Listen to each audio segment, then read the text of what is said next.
En este video voy a presentar el cómo trabajaría con niños y niñas de quinto de primaria la historia de Hannah y Jacob, que pertenece al libro Las maletas de Auschwitz, escrito por Daniela Palumbo.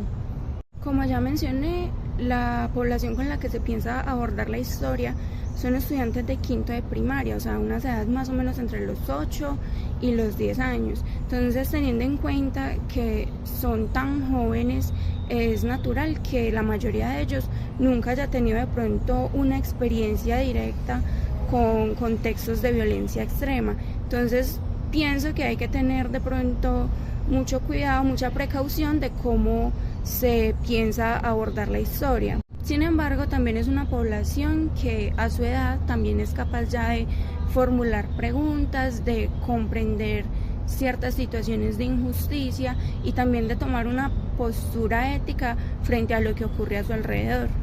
Por eso no se trata de ocultar la realidad del contexto en el que se basa la historia, sino tratar de presentarlo de una forma que sea comprensible y que a la vez no genere un pánico innecesario en los estudiantes. Pero tampoco se trata de minimizar los hechos, de infantilizarlos o de quitarles la gravedad. Entonces, teniendo eso presente, hay que entender que hay ciertos detalles del contexto que no se pueden pasar por alto. Esta historia no se centra en mostrar la violencia de una forma explícita, sino en reconstruir parte de la historia de Hannah, mostrándola como una niña común, como una niña con una familia, con amigos, que jugaba, que iba a la escuela. Esto va a permitir que los estudiantes se puedan conectar con la historia fácilmente desde lo personal o desde lo humano. Esta historia permite abordar también conceptos como el de la dignidad, teniendo presente que todas las personas, independiente de religión, de nacionalidad, de condiciones físicas, tienen el mismo valor. Y lo que pasó con el nazismo fue justamente la negación de esa dignidad al determinar que habían ciertas vidas que tenían más valor que otras. También permite ver la historia no solo como algo que aborda ciertos hechos muy fuertes del pasado, sino también como una muestra de lo que puede pasar cuando en la sociedad se normalizan tanto ciertos actos de discriminación que al final no solo no los cuestionamos, sino que los justificamos. El método que me parece apropiado utilizar en este caso es el de la discusión en grupo, además de una actividad corta al terminarla. Entonces la idea es que se haga una primera lectura de la historia de forma grupal, sin ningún contexto previo, y a partir de ahí dar inicio a la discusión, guiándose de momentos específicos de la historia y además con un contexto ya en este caso de toda la situación de violencia que atraviesa la época, el régimen, pues todo como lo relacionado a eso.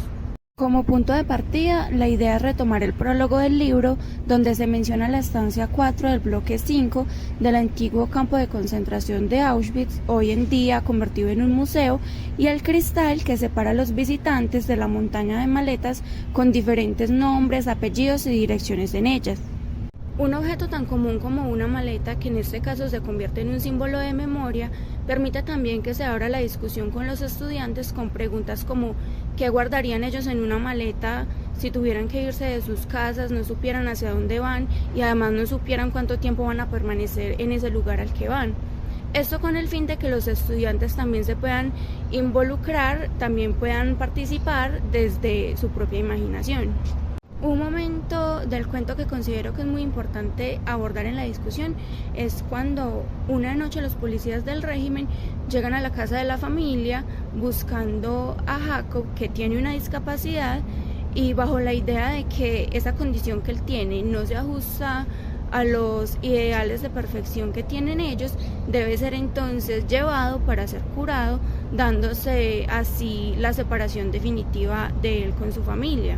Tal como le pasa a él en el cuento, en la realidad muchas personas fueron perseguidas, fueron separadas de sus familias, fueron asesinadas bajo ese ideal de perfección o bajo esa creencia de que debía existir una raza pura. Entonces, a partir de ahí también se pueden abordar preguntas como ¿qué creen que implica que una persona sea apartada por ser diferente? ¿O cómo se sentirían ellos si digamos, son apartados de un espacio o son rechazados por la forma en la que visten, por la forma en la que hablan, por la religión que profesan o por el país del que vienen. A partir de esas reflexiones también se puede hacer una conexión con la realidad actual, por ejemplo, con los casos de discriminación hacia las personas de nacionalidad venezolana, tanto en Colombia como en diferentes países de Latinoamérica. Esto debido a que se les ha etiquetado como personas violentas, ladronas, como personas muy problemáticas, lo que ha llevado a que a los lugares a donde van tengan problemas para conseguir empleos, tengan problemas para conseguir viviendas, acceder a diferentes servicios básicos. Aunque por suerte el caso no es exactamente el mismo que ocurrió con el nazismo, pues no ha escalado, digamos, a ese punto, sí pienso que hay un mecanismo muy similar a cómo comenzó todo, y es que se deja de ver a las personas como seres humanos, se les comienza a ver entonces como con unas etiquetas negativas. Debido a esas etiquetas negativas se dan unos actos de discriminación y debido a esos actos ya se comienzan a apartar esas personas de la sociedad. La idea es que con el cuento, con el contexto histórico, con la conexión con la realidad actual, se esté en la capacidad también de comprender que esas tragedias tan grandes no han surgido de un día para otro, sino que han comenzado con pequeñas injusticias, con comentarios pequeños, cosas que al final la sociedad termina por normalizar y termina por replicar. Finalmente, como actividad está la idea de que los estudiantes puedan interactuar con el cuento por medio de la escritura, ya sea de una carta dirigida hacia Hannah o a su hermano, ya sea con un listado de qué cosas guardarían ellos en la maleta de Hannah ahora que saben el lugar al que se dirige, cómo va a ser la permanencia de ella en ese nuevo lugar, o también está la idea de darle un final alternativo a la historia. Abordar la historia por medio de una discusión grupal, por medio de una actividad como la que propongo, me parece apropiado con este tipo de población debido a que no solo les permite conocer el contexto histórico de esa época, sino que también les permite desarrollar una postura crítica frente a diferentes situaciones de discriminación que puedan surgir en sus vidas cotidianas.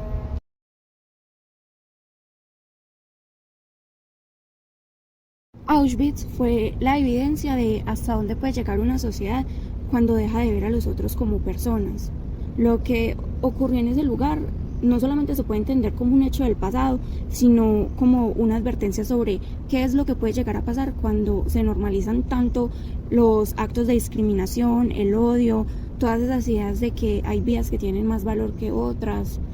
Yo pienso que es muy importante no suavizar o ignorar los detalles de lo que ocurrió, así sean muy duros, porque justamente en la crudeza de esos actos está la verdad de todo lo que pasó. Entonces, al minimizarse, se corre mucho el riesgo de que se vea como algo lejano, como algo poco importante, algo que difícilmente se puede volver a repetir, y ahí también es donde se empieza a olvidar todo lo que pasó. A nivel social, también pienso que Auschwitz nos deja una enseñanza muy clara, y es que cuando se pierde ese respeto por la dignidad humana, cuando se deja de reconocer al otro como igual, se abre una puerta a nuevas formas de violencia que van siendo cada vez mucho más graves. Entonces, valores como el respeto, como la empatía, como la justicia, llegan a ser reemplazados por el odio, por la indiferencia y muchas veces hasta por una obediencia ciega. Entonces, recordar este tipo de hechos, este tipo de acontecimientos, no solamente es un acto de memoria, sino que es, a mi parecer, también una responsabilidad. Es una forma de decir que lo que pasó estuvo mal, que no se puede repetir. Y en ese sentido, entonces, hablar de Auschwitz en estos espacios educativos no busca generar un miedo, sino que busca formar personas que sean capaces también de cuestionar, de no quedarse en silencio,